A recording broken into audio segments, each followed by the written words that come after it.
Start. महोदय, मैं अपने बारे में कहता हूँ। जब मैं छोटा था और कॉलेज में पढ़ रहा था, तब रूस और जापान के बीच युद्ध छिड़ा। उस समय समाचार पत्रों में जापान के संबंध में बहुत सी बातें छपा करती थीं। उनमें एक बात यह भी थी कि जापान में समूरिया जाति के लोगों ने अपने सब अधिकार वहाँ के राजा को दे दिए थे। उसके बाद जापान बड़ी उन्नति कर सका। हम लोग यह पढ़कर आश्चर्य और सराहना करते थे।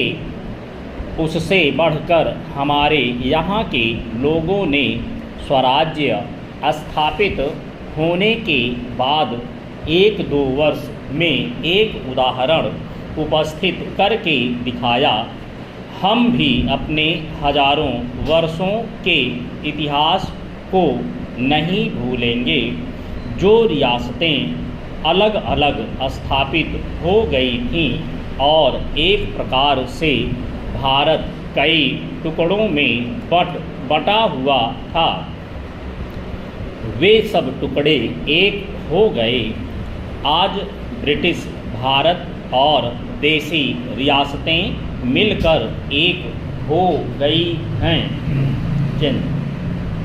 उसके बाद हमारे सामने यह प्रश्न आया कि भारत के लोग केवल स्वराज्य से ही सुखी नहीं हो सकते, उनको किसी न किसी प्रकार सुखी बनाना है।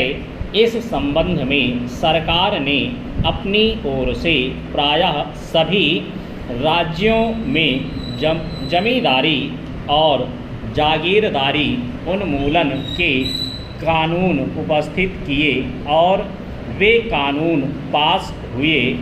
प्रसन्नता की बात तो यह है कि बहुत से स्थानों में कानून उन लोगों की स्वीकृति से तथा उन लोगों की सलाह से पास किए जिनकी जमींदारी और जागीरदारी समाप्त हो जानी थी।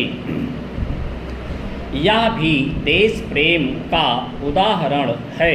उन लोगों ने अपनी संपत्ति का त्याग इसलिए किया कि उससे सारे देश को लाभ पहुँचे। वह काम भी लगभग पूरा हो गया और पूरा होता जा रहा है। हमारे सामने मार्ग प्रशस्त है और अब हमें इस पर चलने की शक्ति चाहिए। हमें परस्पर कभी कभी इस प्रकार की संकुचित धार्मिक अथवा सामाजिक भावना देखने में आती है, जिसके कारण कभी कभी लड़ाई झगड़े हो जाते हैं। हम इस चीज़ को भी दूर करने का प्रयत्न कर रहे हैं। हमारे संविधान में स्पष्ट बता दिया गया है कि कोई चाहे किसी भी धर्म का क्यों ना हो, किसी भी जाति का क्यों ना हो, इस देश में सबको समान अधिकार है। गरीब से गरीब आदमी को भी वही एक वोट देने का अधिकार है जो कि राजा साहब का है। यह मुझे धर्म के नाम पर किसी प्रकार का भेदभाव नहीं किया जाता है।